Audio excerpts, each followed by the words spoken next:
नमस्कार. आवाज माझा वृत्तवाहिनीत आपल्या सगळ्यांचं स्वागत. वेळेच्या काही ठळक घडामोडींकडे. शिवसेना ठाणे जिल्हा शाखा जिल्हा स्तरावरील श्री गणेश दर्शन स्पर्धा 2023चा निकाल. राजीव गांधी वैद्यकीय महाविद्यालयातील विद्यार्थ्यांच्या संशोधनाला यश. आणि येऊरच्या त्या 7 बंगल्यांवर अखेर ठाणे महापालिकेनं कारवाई केली सुरू.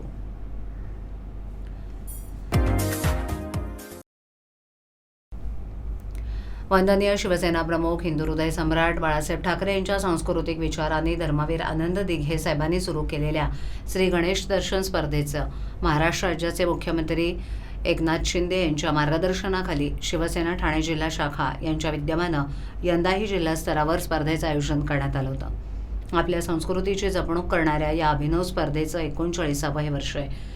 उत्सव साजरा करणाऱ्या संस्थांच्या उत्साहाला विधायक वळण मिळावं आणि त्यातून समाज प्रबोधनाचं, हिंदुत्व आणि राष्ट्रीयत्वाच्या भावना वाढीस लागाव्यात या हेतूनं या स्पर्धेचं आयोजन करण्यात आलं होतं. श्री गणेश उत्सव म्हणजे लहान मोठे कलाकार निर्माण करण्याचा जणू कारखानाच.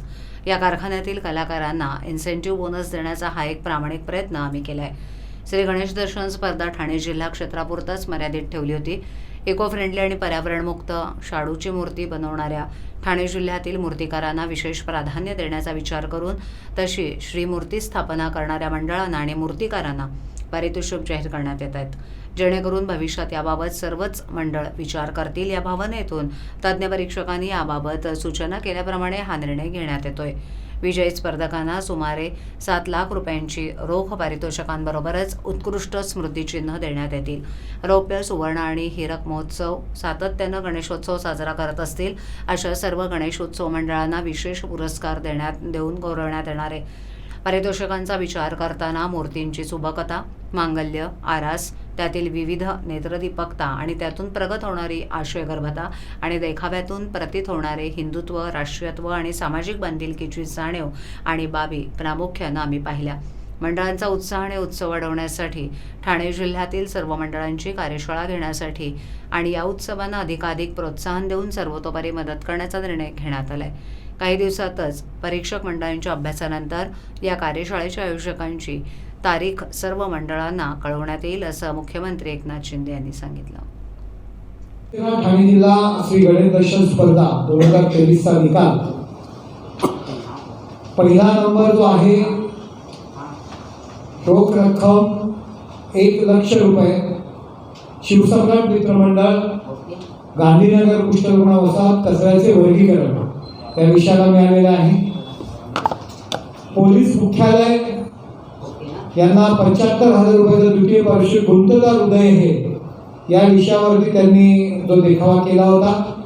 तृतीय पारितोषिक डवलेनगर रहिवासी सेवा संघ मंडळ जीवन एक संघर्ष रोख रक्कम 50,000. चौथं एकविरा मित्रमंडळ आनंद असावा सुमनापरी. चतुर्थ क्रमांक 25,000 म्हणजे महागीर गोळेवाडा. पाचवं शिवसेना पुरस्कृत चैतन्य मित्रमंडळ व्यसन मोबाईलचे मानवासाठी धोक्याचे 5वे पारितोषिक रोख रक्कम 21,000.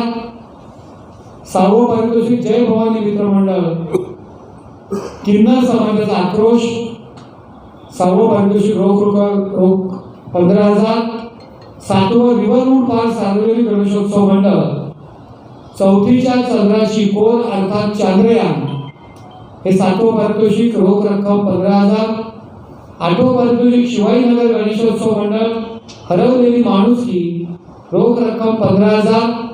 9वं पारितोषिक केदारेश्वर मित्रमंडळ केदारेश्वर नगर आनंदनगर विषय चांद्रयान रोख रक्कम 15,000. 10वं पारितोषिक ओंकारेश्वर सार्वजनिक मंडळ विषय वन संवर्धन 10वे पारितोषिक रोख रक्कम 15,000. আমার নাম সুলতানা খাতুন। আমার বাচ্চার বয়স 2.5 বছর। আমার বাচ্চা ইনজেকশন টাইমে নিত। আমার বাচ্চার শরীর অসুস্থ হওয়ার কারণে আমার বাচ্চা কিছু ইনজেকশন নিতে পারেনি।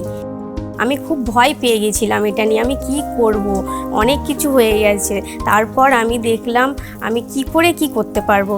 আশাদি আমার বাড়িতে আসলো, আশাদি আমাকে জানালো মিশন ইন্দ্রধনুষ একটি ক্যাম্প বসছে বাচ্চাদের জন্য, যেখানে আমি নিয়ে যেতে আমার বাচ্চার যে কটা টিকা বাকি ছিল সেগুলো সব দেওয়া হলো। তাতে বাচ্চা আমার অনেক ভালো হলো, আমার বাচ্চা সুস্থও আছে।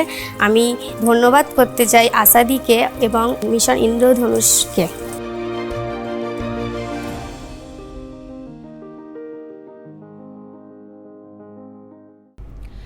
ठाणे महापालिकेच्या राजीव गांधी वैद्यकीय महाविद्यालयात तृतीय वर्ष MBBSमध्ये शिकणारा शर्विन कारवलो याला संशोधनासाठी पाठ्यवृत्ती मिळाली असून देशभरातील 10 सर्वोच्च शोध निबंधांमध्ये निवड झाली आहे। इंडियन अकॅडमी ऑफ पेडियाट्रिक्स आणि इंडियन कॉलेज ऑफ पेडियाट्रिक्स या राष्ट्रीय पातळीवरील बालरोगशास्त्राच्या सर्वोच्च संस्थांच्या संयुक्त विद्यमानं IAP आणि ICP संशोधन पाठ्यवृत्ती 2022 साठी देशभर स्पर्धा घेण्यात आली। MBBS करणाऱ्या विद्यार्थ्यांमध्ये संशोधन वृत्ती वाढीस लागावी यासाठी दरवर्षी ही स्पर्धा घेतली जाते। यंदा सुमारे 700हून अधिक शोध निबंध MBBSच्या विद्यार्थ्यांनी सादर केले होते। त्यातून अतिशय उच्च आणि अवघड अशा कठीण पातळी असलेल्या निवड चाचणीतून अंतिम 10 शोध निबंध संशोधन पाठ्यवृत्तीसाठी निवडले जातात। त्यात राजीव गांधी वैद्यकीय महाविद्यालयात तृतीय वर्ष MBBSमध्ये शिकणारा शर्विन कारवलो याच्या शोध निबंधाची निवड करण्यात आली आहे। नवजात अभ्रकांच्या नाळेतील रक्ताच्या घटकांचा अभ्रकांना होणाऱ्या संसर्गाच्या पूर्वलक्षी निदानासाठी होणारा उपयोग असं शर्विनच्या शोध निबंधाचं शीर्षक आहे। या शोध निबंधासाठी राजीव गांधी वैद्यकीय महाविद्यालयातील जीवरसायनशास्त्र विभाग प्रमुख डॉक्टर मोहित रोजेकर यांनी शर्विनला मार्गदर्शन केलं। तसंच विद्यालयाचे अधिष्ठाता doctor Rakesh Barot, doctor Swati Ghangurde, doctor Sunil Junagade, doctor Jayesh Panot, doctor Jaynarayan Senapati यांचंही त्यात योगदान होतं। येऊरच्या 7 बंगल्यांवर अखेर ठाणे महापालिकेनं कारवाई सुरू केली आहे। सोमवारी दुपारीनंतर पोलीस बंदोबस्तात ही कारवाई सुरू करण्यात आली। लोकायुक्तांकडे झालेल्या सुनावणीत पालिकेला काही महत्त्वाचे आदेश देण्यात आले होते, परंतु त्यानंतर बंगलेधारकांनी ठाणे जिल्हा न्यायालयात धाव घेतली होती, परंतु त्यांची याचिका फेटाळण्यात आली। त्यानंतर सोमवारी दुपारच्या 4च्या सुमारास कारवाईला सुरुवात झाली। सायंकाळी उशिरापर्यंत 7 पैकी 2 बंगले जमीनदोस्त करण्यात आले होते। येऊर इथे ठाणे महापालिकेचे माजी शिक्षण मंडळ अध्यक्ष सुरेश कडा यांनी उभारलेल्या 7 बेकायदा बंगल्यांविरोधात सामाजिक कार्यकर्ते योगेश मुंत्रा यांनी राष्ट्रीय हरित न्याय प्राधिकरणाकडे याचिका दाखल केली होती। त्यानंतर लोकायुक्तांकडे देखील त्यांनी तक्रार केली होती। संजय गांधी राष्ट्रीय उद्यानाचा भाग असलेल्या आणि पर्यावरणीय दृष्ट्या संवेदनशील असलेल्या येऊरच्या जंगलात हे 7 बंगले बांधण्यात आलेत। या बांधकामांबाबत तक्रारी करूनही पालिकेकडून त्याला संरक्षण दिलं जात असल्याचा आरोप मुंदडा यांनी केला होता। या प्रकरणी त्यांनी केलेल्या तक्रारीच्या आधारे लोकायुक्तांकडे 11 नोव्हेंबर 2022 मध्ये सुनावणी झाली होती। त्यानंतर नुकतीच या संदर्भात पुन्हा व्हिडिओ कॉन्फरन्सिंगद्वारे सुनावणी झाली। या सुनावणीत विलंबाबाबत चौकशी करावी आणि विलंब झाला असल्याचं सिद्ध झाल्यास संबंधितांवर जबाबदारी निश्चित करण्याची कार्यवाही करावी असं लोकायुक्तांनी सांगितलं होतं। तसंच या बांधकामांवर कर कोणत्या आधारावर करण्यात आला, येथील बांधकामं नेमकी कोणत्या कालावधीत झाली आहेत, त्यातही तक्रारीत नमूद 7 बंगल्यांचं बांधकाम हे अनधिकृत असल्याचं सिद्ध झालं असल्यानं त्या बांधकामांसंदर्भात पुढे काय करणार असा सवालही उपस्थित करण्यात आलाय। त्यावर कारवाई करण्यात येणार आहे का, या संदर्भात MRTP अंतर्गत गुन्हे दाखल करून या संदर्भातील एकत्रित अहवाल पुढील सुनावणीपूर्वी सादर करावा असे आदेश देण्यात आले होते। तसंच इको सेन्सिटिव्ह भूखंडावर भाडेकरू हक्क कसे प्रदान करण्यात येत आहेत याचा अहवाल देखील पुढील सुनावणीपर्यंत म्हणजे 14 सप्टेंबर 2023 पूर्वी सादर करावा असंही स्पष्ट करण्यात आलं होतं। परंतु मधल्या काळात बंगलेधारकांना बांधकामांवर कारवाई टाळण्यासाठी ठाणे जिल्हा न्यायालयात धाव घेतली होती, परंतु त्यांची ही याचिका फेटाळण्यात आल्यानं ठाणे महापालिकेच्या वर्तकनगर प्रभाग समितीच्या माध्यमातून दुपारी 4 वाजता बांधकामांवर कारवाई सुरुवात झाली। त्यानुसार उशिरापर्यंत 7 पैकी 2 बंगले जमीनदोस्त करण्यात आले होते। अनधिकृत बांधकामांच्या मुद्द्यावरून टीका झाल्यानंतर अखेर आता कारवाईला सुरुवात झाल्याचं चित्र दिसतंय। त्यातही अनधिकृत बांधकामांमध्ये अग्रेसर असलेल्या कळवा मोमरा आणि दिव्यातील बांधकामांकडे ठाणेकरांच्या नजरा खेळल्या आहेत। अशातच कळवा प्रभाग समितीच्या वतीनं शास्त्रीनगर भागातील प्लिंथच्या 2 अनधिकृत बांधकामांवर कारवाई करण्यात आली। ठाणे महापालिका आयुक्त अभिजित बांगर यांनी नुकतीच एक बैठक घेऊन अनधिकृत बांधकामांना वीज पाणी देऊ नका असे आदेश दिले होते। तसंच अनधिकृत बांधकामांवर कारवाई करा असंही सांगितलंय। परंतु अनधिकृत बांधकामांकडे कानाडोळा करणाऱ्या अधिकाऱ्यांवर देखील कारवाई केली जाईल असा इशाराही त्यांनी दिला होता. त्यानुसार अतिक्रमण विभाग आता उशिराने का होईना खडबडून जागा झालाय. या विभागाच्या माध्यमातून अनधिकृत बांधकामांवर कारवाई करण्यासाठी आराखडा तयार करण्याचं काम सुरू झाले. प्रत्येकाला जबाबदारी सोपवण्यात आली आहे. त्यातही अनधिकृत बांधकामांच्या प्राथमिक सर्व्हेत कळवा, मोमरा आणि दिव्यातच अधिक बांधकाम उभे राहत असल्याचं दिसून आलंय. तसंच येथील स्थानिक आमदार जितेंद्र आव्हाड तसंच काही दक्ष नागरिकांनी कळवा, मोमऱ्यातील अनधिकृत बांधकामांचं छायाचित्रही पालिका आयुक्तांना सादर केलं होतं. परंतु त्यानंतर आता उशिरानं का होईना कारवाईला सुरुवात झाल्याचं दिसतंय. कळव्यातील शास्त्रीनगर भागात नव्यानं अनधिकृत इमारतींची कामं सुरू झाली होती. त्याची तक्रार प्रभाग समितीला प्राप्त होताच सहाय्यक आयुक्त सुबोध ठाणेकर यांनी घटनास्थळी धाव घेऊन बांधकामावर कारवाई केली. या ठिकाणी प्लेनचं बांधकाम सुरू होतं ते पूर्णपणे काढून टाकण्यात आल्याचं त्यांनी सांगितलं. रोहित पवार आणि सुप्रिया सुळे यांच्यामुळेच अजित पवार हे शरद पवार यांना सोडून गेल्याचा आरोप शिवसेना प्रवक्ते नरेश म्हस्के यांनी केलाय. रोहित पवार यांनी बारामतीची चिंता करावी तसंच पार्थ पवारांविरोधात निवडणूक लढवून दाखवावी असं आव्हानही त्यांनी रोहित पवार यांना दिले.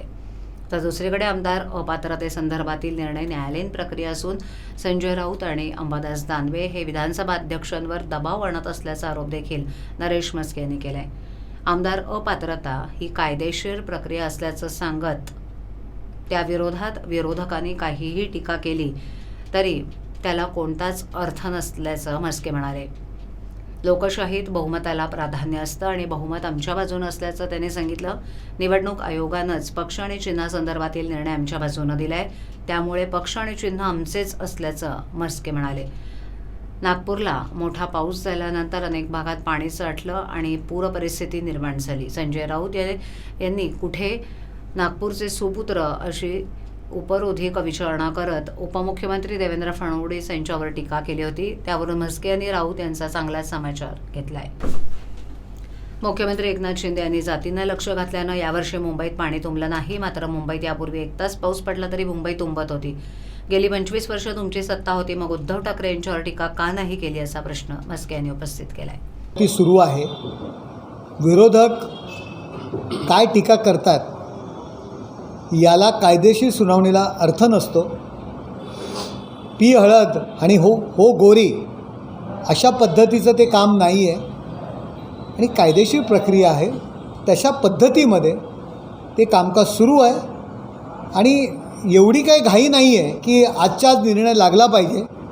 लोकशाहीमध्ये बहुमताला प्राधान्य असतं आणि आमची बाजू योग्य आहे. बहुमत आमच्यासोबत आहे. आम्ही हिंदुत्वाच्या विचारांचे पाईक आहोत आणि हिंदुत्वाच्या विचारांसोबत आहोत. त्यामुळे निकाल उलटा सुलटा काही लागणार नाही एवढा आम्हाला विश्वास आहे. आदित्य ठाकरेंनी नगरसेवक पदाची निवडणूक जिंकून दाखवावी. आदित्य ठाकरे यांनी मुख्यमंत्र्यांच्या मतदारसंघात आमदारकी सोडा केवळ नगरसेवक पदाची निवडणूक जिंकून दाखवावी असं खुलं आव्हान म्हस्के यांनी आदित्य ठाकरे यांना दिले. वरळी मतदारसंघात निवडून येण्यासाठी सुनील शिंदे आणि सचिन अहिर यांचा बळी दिला जात असल्याचा आरोपही त्यांनी केलाय. हे दोघे उभे राहिले असते तर आपण निवडून येणार नाही, यासाठी दोघांनाही विधान परिषदेवर घेतलं असल्याची टीका म्हस्के यांनी केली आहे. TJSB सौर शक्ती कर्ज गो ग्रीन, करा वीज बिलावर बचत. आकर्षक व्याजदर, 84 महिने परतफेड कालावधी, 80% लोन, व्यावसायिक आणि उद्योजकांकरता सुद्धा. अधिक माहितीसाठी तुमच्या जवळच्या शाखेला भेट द्या किंवा संपर्क साधा. 1800-223-466 आणि 1800-266-3466. आवाज माझावरील एखादी बातमी पाहिजे राहून गेली असल्यास यूट्यूबवर ती तुम्ही पाहू शकता. तर मग नक्की सबस्क्राईब करा आवाज माझा. आजच्या ठळक घडामोडी शेवटी पुन्हा एकदा. शिवसेना ठाणे जिल्हा शाखा जिल्हा स्तरावरील श्री गणेश दर्शन स्पर्धा 2023चा निकाल. राजीव गांधी वैद्यकीय महाविद्यालयातील विद्यार्थ्यांच्या संशोधनाला यश. आणि येऊरच्या त्या 7 बंगल्यांवर अखेर ठाणे महापालिकेनं कारवाई केली सुरू. आपल्या विभागातील काही सूचना अथवा समस्या असल्यास त्या आमच्यापर्यंत जरूर पोहोचवा. आम्ही तुमचा आवाज नागरिकांपर्यंत नक्की पोहोचवू. आम्हाला संपर्क करण्यासाठी आमचा पत्ता आवाज माझा 103 सैलेख आदर्शनगर कोलबाड रोड ठाणे पश्चिम. आमचा दूरध्वनी क्रमांक 7666213141. आमचा ईमेल ID awazmaza.tvnews@gmail.com. तर मग पुन्हा भेटू याच वेळी याच ठिकाणी काही नवीन घडामोडींसह आवाज माझा वृत्तवाहिनी. तोपर्यंत नमस्कार.